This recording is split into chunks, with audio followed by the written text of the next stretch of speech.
अस्सलामुअलैकुम, I am Mohammad Hasan Hashmi और आज हम जिस टॉपिक के ऊपर डिस्कशन करने जा रहे हैं ये है ऑडियो आउटपुट।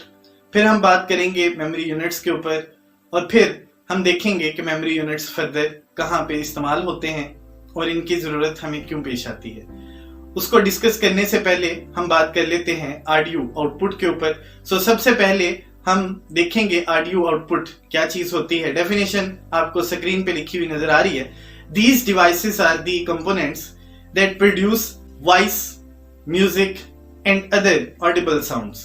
Basically ये वो डिवाइसेस होती हैं जिन्होंने वॉइस को, म्यूजिक को या इस तरह स्पीच वगैरह साउंड्स को जनरेट करना होता है। हमारे पास मोस्ट कॉमनली इस्तेमाल होने वाली जो आउटपुट डिवाइसेस हैं उनमें स्पीकर, हेडफोन्स, ईयरफोन्स और इस तरह की और बहुत सी डिवाइसेस हैं जिनको हम ऑडियो आउटपुट के तौर पे इस्तेमाल किया करते हैं। इसके बाद हम वन आफ्टर वन इनके ऊपर डिस्कशन करते हैं। सबसे पहले हम बात करते हैं स्पीकर की। स्पीकर सबसे ज्यादा इस्तेमाल होने वाली एक आउटपुट डिवाइस है। ये ऑडियो इनपुट की फॉर्म में कंप्यूटर से डेटा रिसीव करते हैं या साउंड कार्ड से डेटा रिसीव करते हैं, फिर उस ऑडियो एक ऐसी फॉर्म के अंदर कन्वर्ट करते हैं जो कंप्यूटर ने अंडरस्टैंड करनी होती है और फिर उसे साउंड वेव्स में कन्वर्ट करके स्पीकर के जरिए से आउटपुट को जनरेट करना होता है। यह आमतौर पे जब साउंड प्रोड्यूस करते हैं तो इर्द गिर्द में जितने भी अफराद बैठे होते हैं उन सब तक बाआसानी आवाज सुनाई देती है। इसके बाद हम दूसरी तरह की आउटपुट की, ऑडियो आउटपुट की डिवाइस की बात करते हैं, वो है headphone. They can be used instead of speaker so that other people are not disturbed at places such as public library.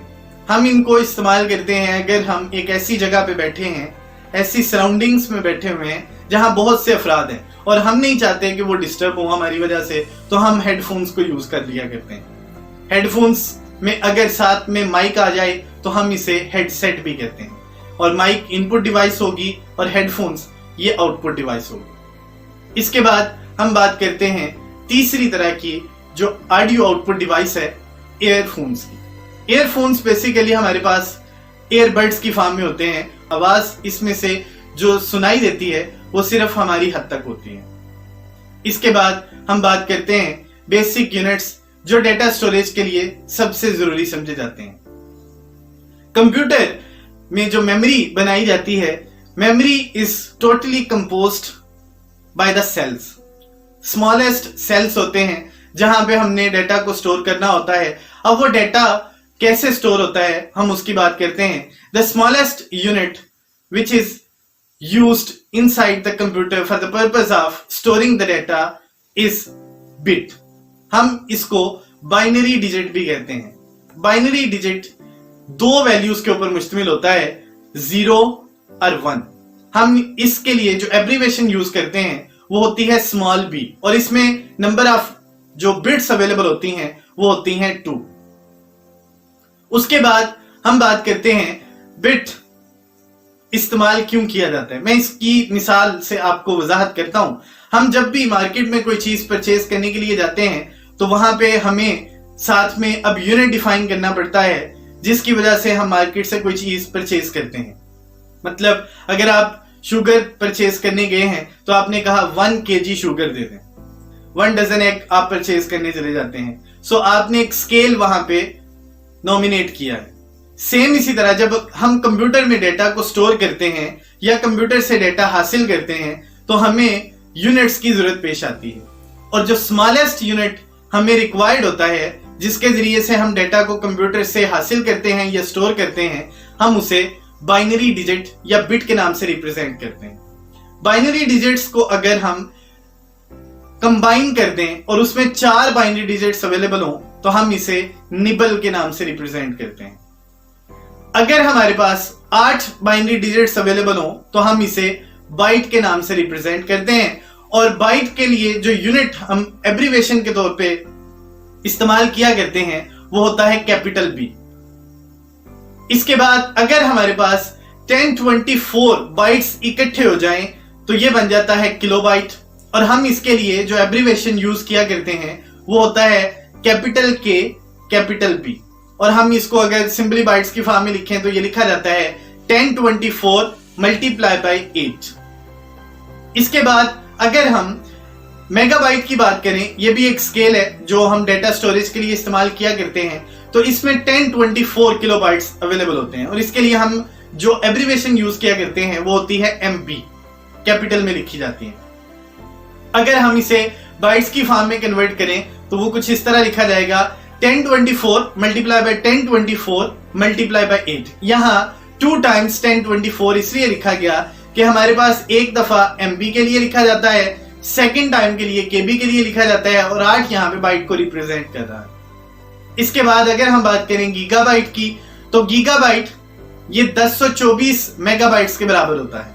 हम इसके लिए जो एब्रीविएशन यूज किया करते हैं वो होती है GB, दोनों कैपिटल में लिखे जाते हैं और बाइट्स में ये डाटा रिप्रेजेंट करने के लिए लिखा जाता है इसमें 1024 multiply by 1024 multiply by 1024 and multiply by 8। अब इसमें हम सिंपली इसको 10 टू पावर 30 भी लिख सकते हैं। इसके बाद हम बात करते हैं टेराबाइट्स की। सो टेराबाइट्स का मतलब होता है 1024 multiply by 1024 multiply by 1024 multiply by 1024 और अगर हम इसे बाइट्स में कन्वर्ट कर दें तो मल्टीप्लाई बाय 8। इसमें 1024 गीगाबाइट्स अवेलेबल होते हैं। इसके बाद हम अगर सिंपली इसका प्रैक्टिकल इंप्लीमेंटेशन देखें कि डेटा किस तरह कन्वर्ट होता है, तो स्क्रीन के ऊपर आपको एक मिसाल से इस चीज की बासानी वजाहत हो रही होगी कि हम डेटा को आमतौर पे कंप्यूटर के अंदर कैसे हासिल करते हैं। और हमारे पास अगर 16 GB की एक डिस्क अवेलेबल है तो उसमें हम कितना डेटा स्टोर कर सकते हैं।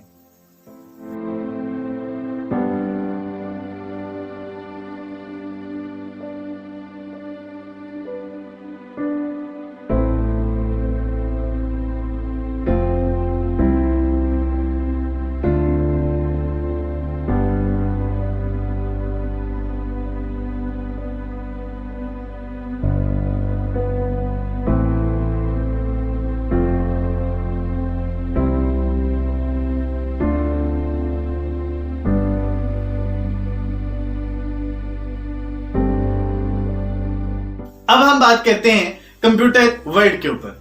कंप्यूटर वर्ड क्या चीज है? बेसिकली ये नंबर ऑफ बाइट्स को रिप्रेजेंट करता है जो कॉमन यूनिट के तौर पे डेटा को कंप्यूटर में डिफाइन करता है। It is normally the size of the register. Computer में डेटा को डिफाइन करने के लिए हम कंप्यूटर वर्ड यूज किया करते हैं। कंप्यूटर वर्ड से मुराद ऐसे अल्फाबेट्स नहीं है जो आप कीबोर्ड की मदद से टाइप करते हैं, बल्कि ये रजिस्टर का एक साइज है। हमारे पास रजिस्टर्स का साइज 1 बाइट से स्टार्ट होके तकरीबन 8 बाइट तक चलता है।